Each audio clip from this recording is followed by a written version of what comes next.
سرخکن ایولی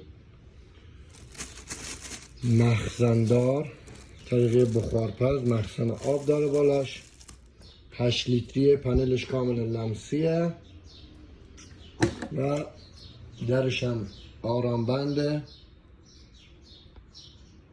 و مخزنش هم جدا میشه، این مخزنش هم جدا میشه در میاد. 2 تا صفحه داره، یه دونه توری، این هم کامل مخزنش در میاد و کفش هم گالوانیزه است. این هم کفشه، 8 لیتری تک رنگ. از طریقه اینجا هم آب میپاشه رو غذا و این چیزا که دیگه خشک تحویل شما نمیده. این دونه فن داره بالاش تحویل شده که غذا رو